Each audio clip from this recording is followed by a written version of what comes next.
Hi guys, so today I'm joined by a friend and I was going to uh, say what I think would happen if the US tried to invade Canada. This isn't going to be a usual video if you're wondering. This isn't what I plan to upload to this channel. I think it's going to be, I'm only going to do this occasionally. Usually it'll be shorter and more well edited. Um, but yeah, I think we can begin now. So, what I think would happen is if the US was planning to invade Canada, it would probably invade via Alaska, and it would probably sweep through the east. Uh, and I think it'd be quite easy, because if you know how Canada got big, it's because it's so cold. No one was really living there, so it's quite easy to take land when no one's there to uh, you know, dispute your claim. So for that reason, I think it'd also be easy to take it since, Canada has a very low population and it's usually more south than north. I think Canada, once they realized they were being invaded, they wouldn't take too kindly to it and they'd try to attack. I think since the US has a more powerful military, it'll be put on hold, but I think they'd also try to attack the US. And I feel like if they would try to do this, they try to invade uh, through one of their borders. I feel like going through a weaker state would be best. I do think that uh, going near the main area wouldn't be a good idea because once you go more south, you're gonna have to go through stronger states like New York and Pennsylvania. And I think it's just better to avoid that altogether and instead invade through maybe North Dakota and South Dakota, because in the middle is where the more weaker states are, like North Dakota, South Dakota, and especially Wyoming, since it has such a low population. But ultimately, I feel like they would get squeezed out of the United States because uh, there are stronger states nearby, like California and Texas, and yeah, I guess they'd get squeezed out, and the U.S.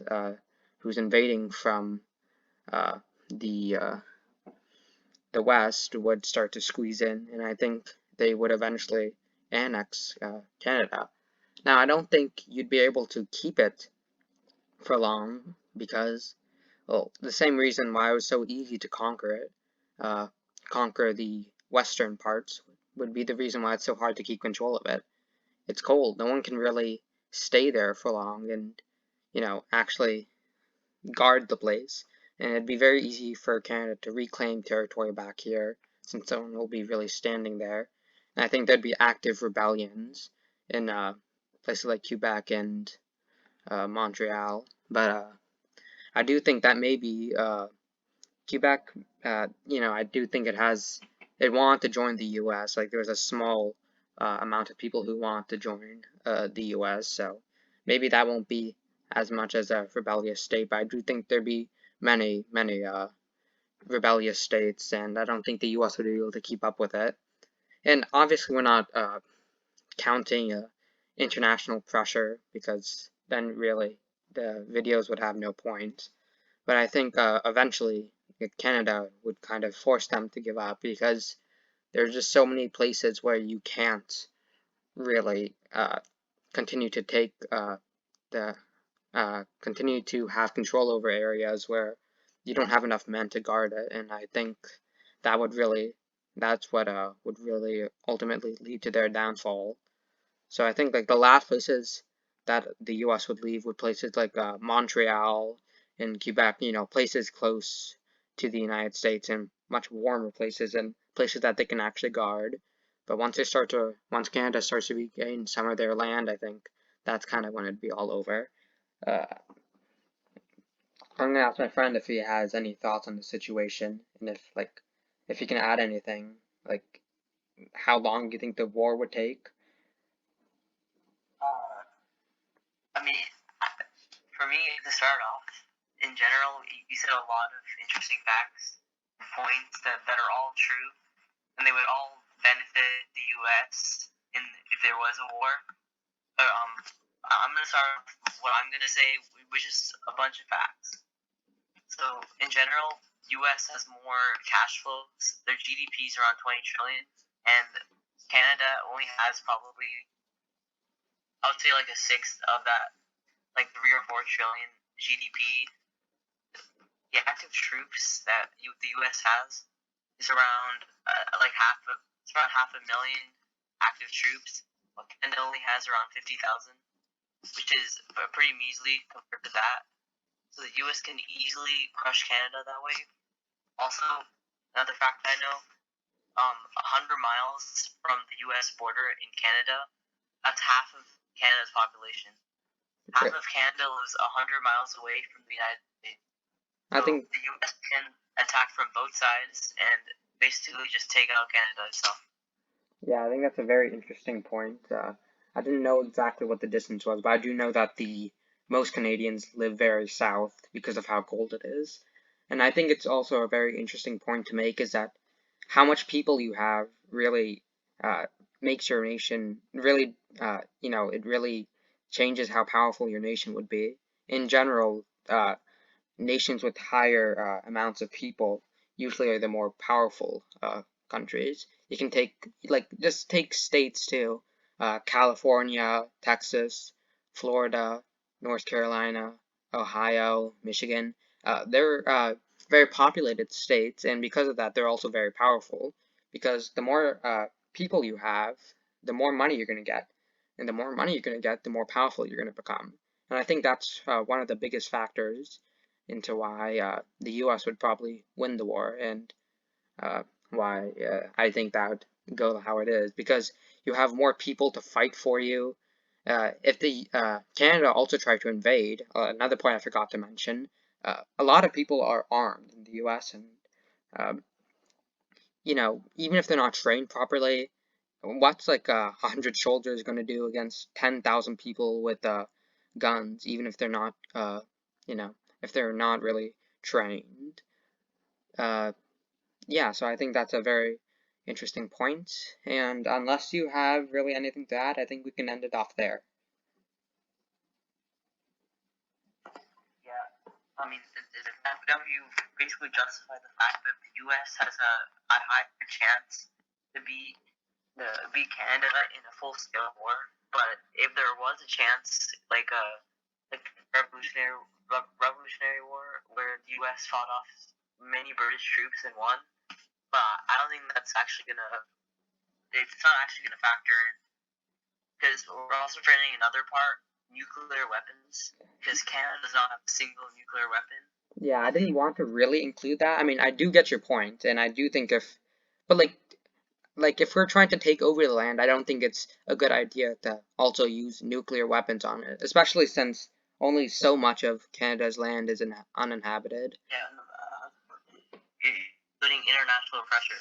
Oh yeah, So the whole world would go under like a nuclear warfare, basically. So I'm just saying in general that to threaten Canada to giving its land. yeah. I guess when you have so much power, it's a lot easier to kind of bully countries into giving you what you want, especially when you don't really have to face international pressure, since we're not really including that. I do think I would probably think that the war would uh, last. I'm not very good with guessing how long wars will last, but I don't think there will be many casualties since Canada has so little people, and since it's surrounded, since Alaska and the U.S. kind of surround it, and they're gonna kind of be surrounded on both sides by a lot more people. I think that they'd surrender before they actually, too many people get hurt. So I think that maybe the casualties would be, again, I'm not very good at this, but like maybe 1 million. I don't know if that's very accurate. Maybe it's not. Maybe 500,000 people, 1 million. I don't know. And I think the war would last probably a year because, again, the larger parts of Canada, you'd be able to sweep through that very easily since it's so uninhabited.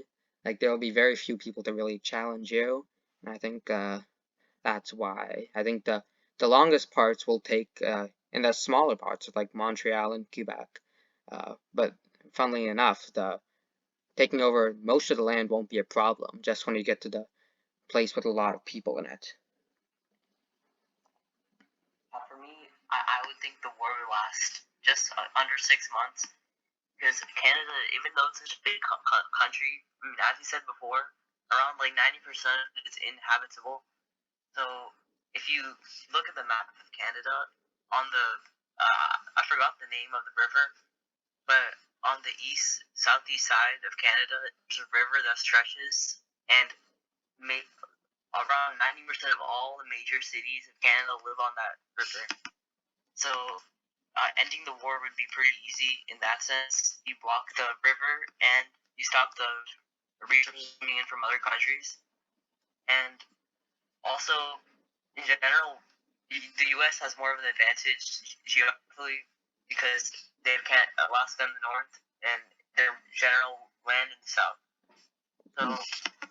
So that's why I think it'll last only 6 months, the war. Yeah.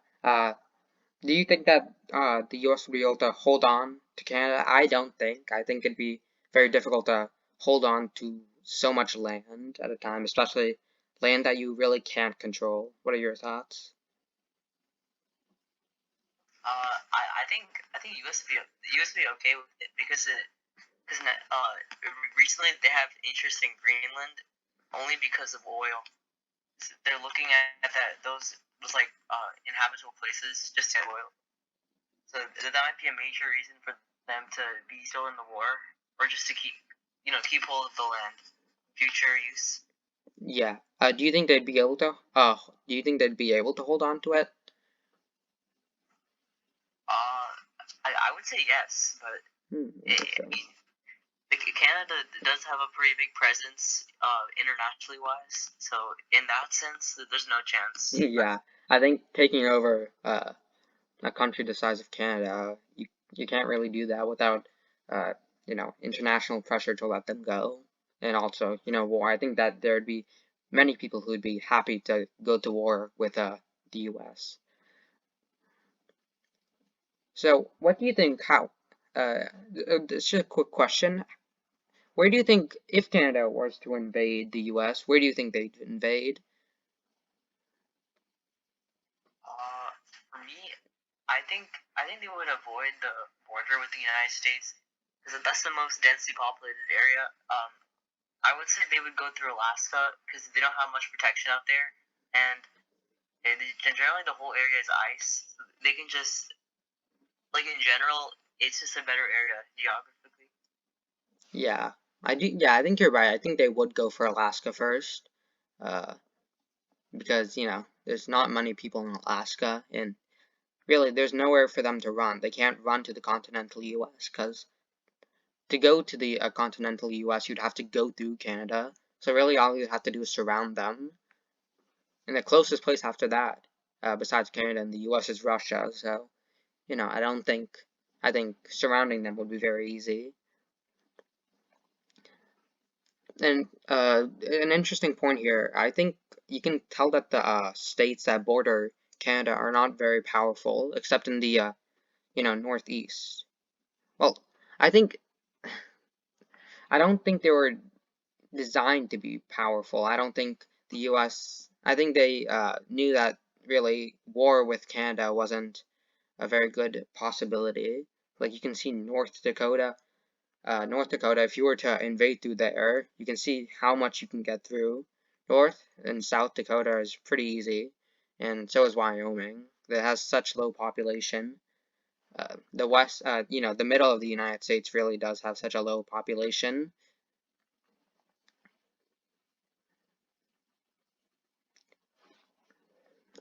And I think that's about it. Any last points? I think everything was covered. Yeah, okay, so just a quick recap. I think that the US would be able to win in a decently short time, but they wouldn't be able to hold on to it.